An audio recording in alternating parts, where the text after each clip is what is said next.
Esteu preparats pel conte d'avui? Però abans, raspalleu-vos les dents. I si tot fos tan senzill com somiar?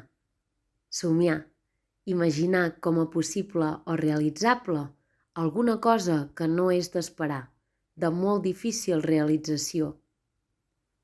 Un hipopòtam que vola, serps que parlen i cargols al ventre d'un cadell de tigre. Deixa que et vingui la son, deixa que et vingui la imaginació i potser, així, tornaràs a ser un nen. Deveu pensar que aquest és un terrat normal, oi? Doncs no, aquest terrat és màgic.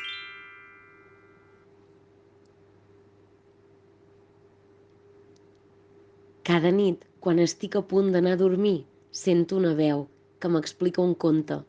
De vegades em ve veure un gall que de tant cridar es queda afònic. D'altres, un cadell de tigre que li encanta menjar cargols. De vegades ve un gripau que li agrada fer surf pel riu. I si no, un hipopòtam que vol aprendre a volar. De tant en tant ve un cocodril que té unes dents que semblen diamants. I si no, un cranc tan presumit que no para d'emmirallar-se al mirall. I a vegades, quan és molt fosc, ve un paó de colorins que em fa companyia fins que em quedo dormida. Voleu saber què és el que em diuen? Ara us ho explico.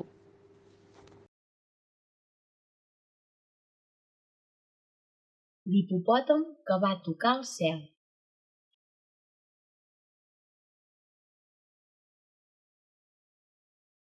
El Tavi era un hipopòtam que vivia a la riba de l'Amazones, amb la resta de la bandada. Tot i que no li agradava l'aigua, els seus pares intentaven que aprengués a nedar. Però, quan ho provava, s'enfonsava a poc. Els seus amics no ho entenien. Ells feien curses baixant pel riu, buscaven les pedres grises al fons dels rius, feien guerra d'aigua i seguien les barquetes dels turistes perquè els hi tiressin fotos. Que no vull venir a jugar, els hi deia el Tavi. Ets un gallina, no saps nedar, replicaven els seus amics.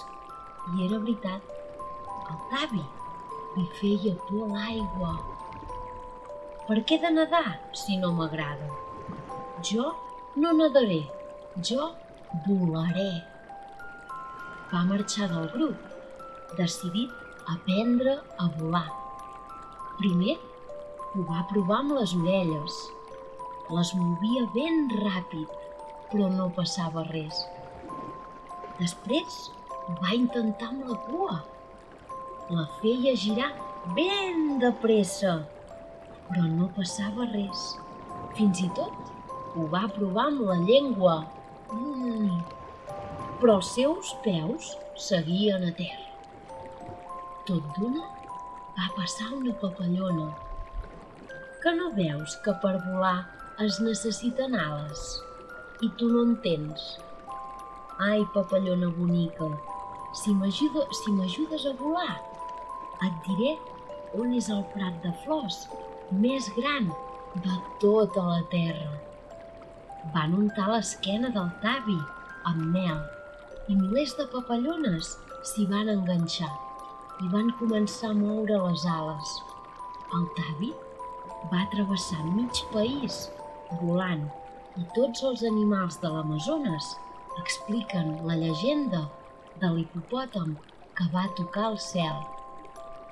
Però la mel, amb el sol, es fon. I com més amunt volava, més papallones es desenganxaven de la seva esquena, fins que va caure al mig del mar, on, per força, va haver d'aprendre a nedar. Fi.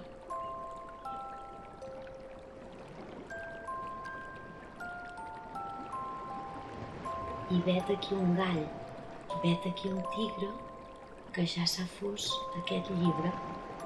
I vet aquí un tigre, vet aquí un gall que la lluna ja fa un badall.